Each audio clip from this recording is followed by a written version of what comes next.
kids! Good morning! How are you today? Doing good? That's great! Are you ready for our lesson for today? That's nice to know. Okay, for today, we are going to discuss the use of conditionals in expressing arguments. Are you excited? That's nice. But before we start, I want you to get your module, a ball pen, and your answer sheet with you. Are you ready? Okay, let us start. Now, do you have any idea about conditionals? Are conditionals really important? What do you think?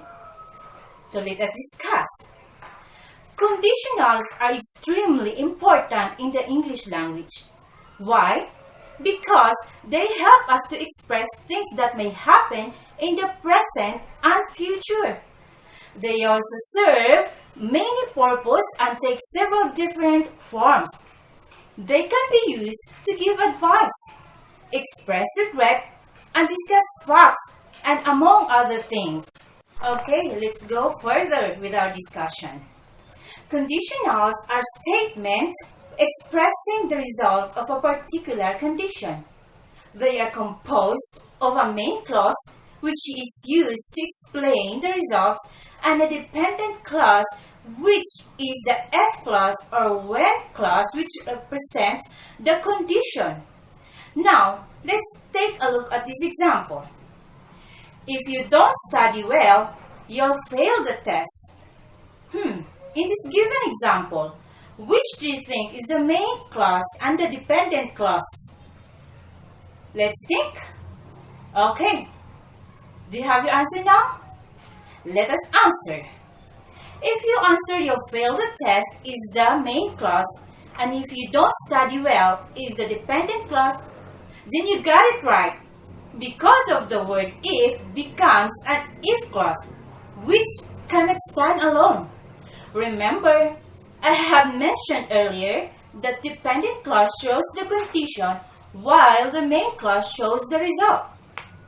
In this example, the condition shows that if you don't study well, it will give you a result that you will fail the exam or the test. Do you understand?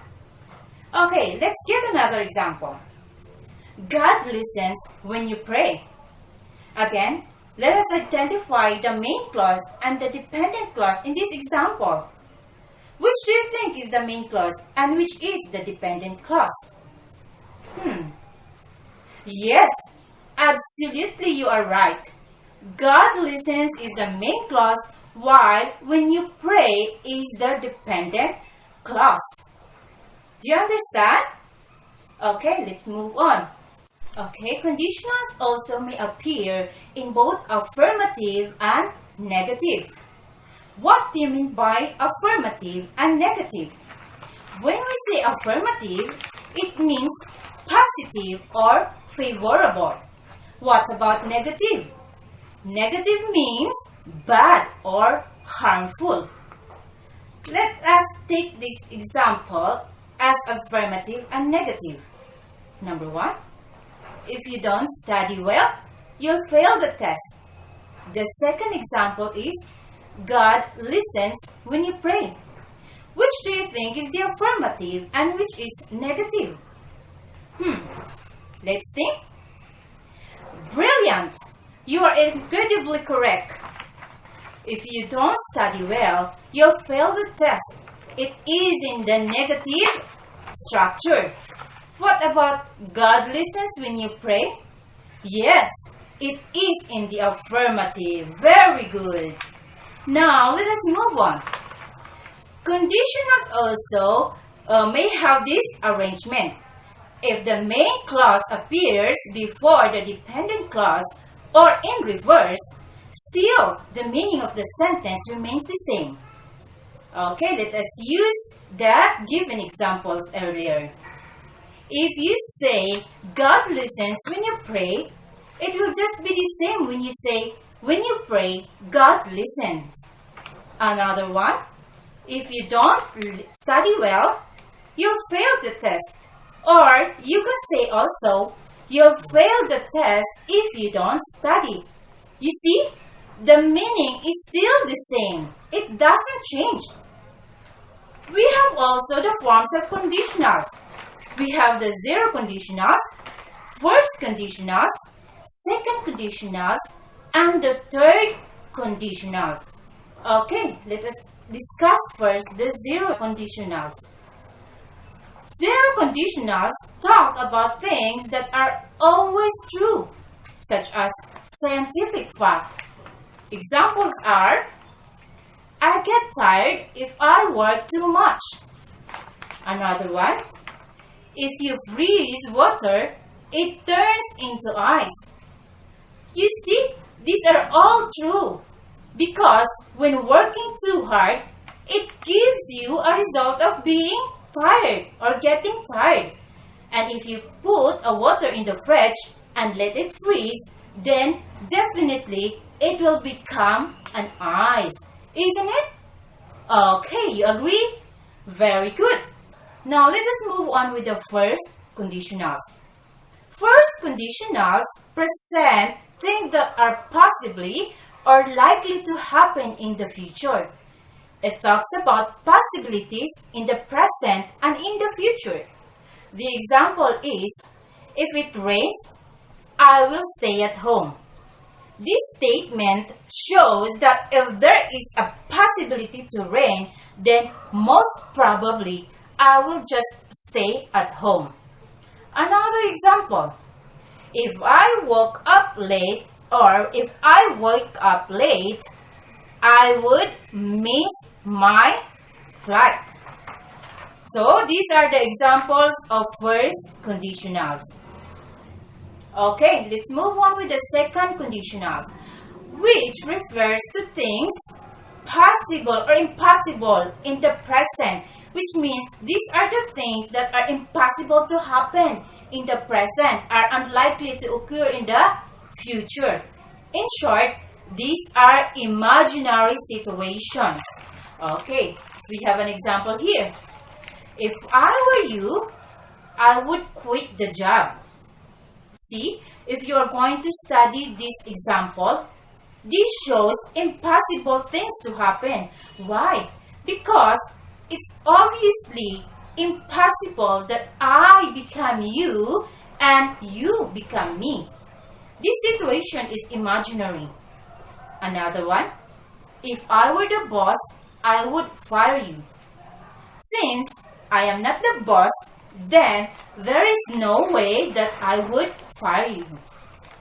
It's impossible, right? Yes. Now, let's keep moving with the last one, which is the third conditionals. Third conditionals involve things or change in past scenario, yielding to different results. Or these are imaginary situations also but happen in the past. Here's an example. If I had got a gold medal, I would have been happy. In this sentence, it means that the speaker did not get any gold medal. But if he did, then this is what he would have felt. It's only his imagination because it did not happen in the past. Is it clear? Now, we're done discussing the four conditionals. Are you ready for our activity? Game? Here we go. In our first activity, you are going to choose the correct verbs to be used in the sentences. Okay, let us start with the number one. I'll give my report to my manager when I blank the notice. Is it A, received, B, will receive, or C, receive? Which do you think is the correct verb to be used? Okay, let's answer.